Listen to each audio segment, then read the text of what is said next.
Class 11th के स्टूडेंटों को अब परेशान होने की कोई ज़रूरत नहीं, क्योंकि आपका जो भूगोल का पेपर होने वाला है उसके लिए मोस्ट इंपॉर्टेंट क्वेश्चन इस वीडियो में मैं आपको बताने वाली हूं। तो जल्दी से देखिए, बिना टाइम वेस्ट किए देखिए और अच्छे से कंप्लीट करिएगा।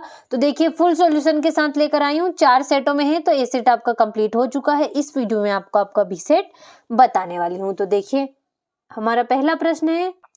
तो देखिए, पहला प्रश्न है आपका, सही विकल्प चुनिए। तो ब्रह्मांड की विस्तार में किसने प्रमाण दिए? तो एडविन हबल ने दिए थे। और फियोर्ड तट का निर्माण किसके द्वारा होता है? तो तरंग व धाराएं के माध्यम से। निम्नलिखित में से किस प्रक्रिया द्वारा वायुमंडल मुख्यतः गर्म होता है? तो कौन सी? भौमिक विकिरण के कारण। अगला आपका, भारत का अक्षांशीय विस्तार है, तो कितना? 30 डिग्री होगा। निम्नलिखित में कौन सी नदी भ्रंश घाटी में बहती है? तो कौन सी? आपका नर्मदा नदी। और ज्वारीय वनों का मुख्य वृक्ष है, तो कौन सा है? सुंदरी, यानी कि मैनग्रोव वृक्ष है। तो देखिए, इस तरीके से आपका पहला प्रश्न आंसर सहित कंप्लीट हुआ। आगे आपका इंग्लिश मीडियम वालों के लिए, तो अच्छे से आप भी इनको ट्रांसलेट कर कर कंप्लीट करिएगा। ये हो गया आपका तीसरा प्रश्न। दूसरा है आपका, रिक्त स्थानों की पूर्ति कीजिए। तो कोई सी सैंपल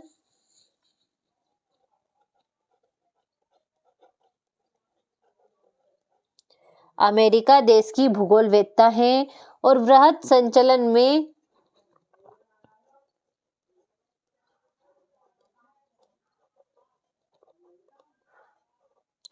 गुरुत्वाकर्षण शक्ति सहायक होती है। और समुद्र तल पर औसत वायुमंडलीय दाब 1013.2 मिलीबार है।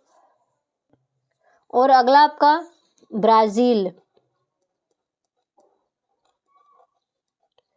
ब्राजील देश में प्रथम पृथ्वी सम्मेलन हुआ था। आगे आपका, हिमालय के गिरिपद पर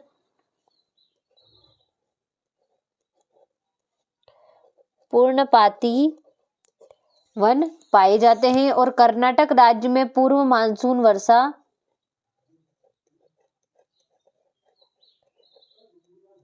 आम्र वर्षा को कहते हैं। तो देखिए, इस तरीके से आपका दूसरा प्रश्न आंसर सहित कंप्लीट हुआ। आगे आपका ये रहा इंग्लिश मीडियम वालों के लिए, तो अच्छे से आप भी ट्रांसलेट कर कर इन्हें कंप्लीट करिएगा।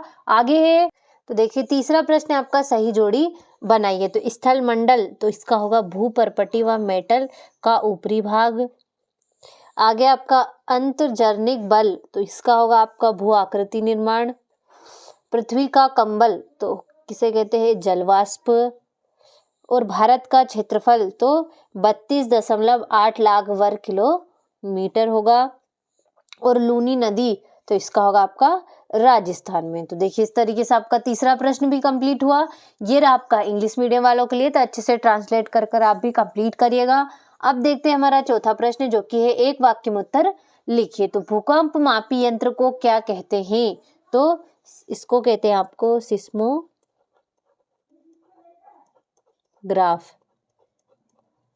आगे आपका, चट्टानों का अपने स्थान पर चटकना या टूटना क्या कहलाता है? तो अपक्षय कहलाता है।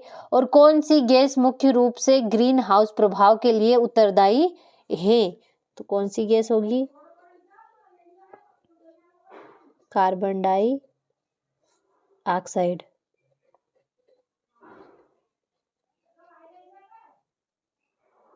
कार्बन डाइऑक्साइड होगी इसकी। और भारत और श्रीलंका के बीच कौन सी जल संधि है? तो इसका होगा आपका पाक जल संधि। आगे आपका, प्रायद्वीप पठार को कितने भागों में बांटा गया है? तो 3 भागों में। 3 भागों में बांटा गया है। तो देखिए, इस तरीके से आपका चौथा प्रश्न भी कंप्लीट हुआ।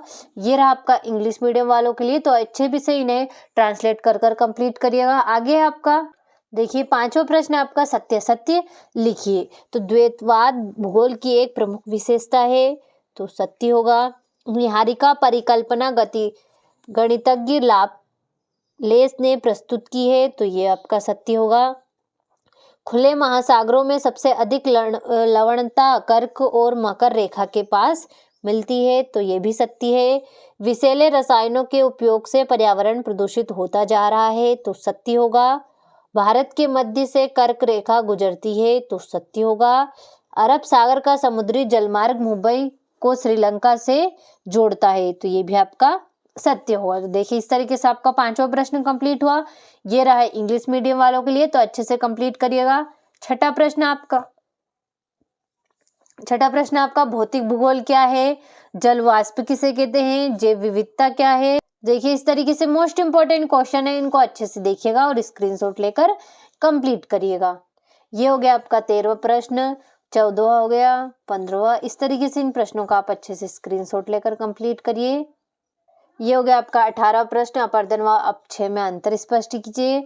19वां हो गया और ये हो गया आपका 20वां प्रश्न। तो देखिए इस तरीके से आपको कुल 20 प्रश्न मोस्ट इंपोर्टेंट दिए हुए हैं, तो इन्हें आप अच्छे से देखिएगा और स्क्रीनशॉट लेकर कंप्लीट करिएगा।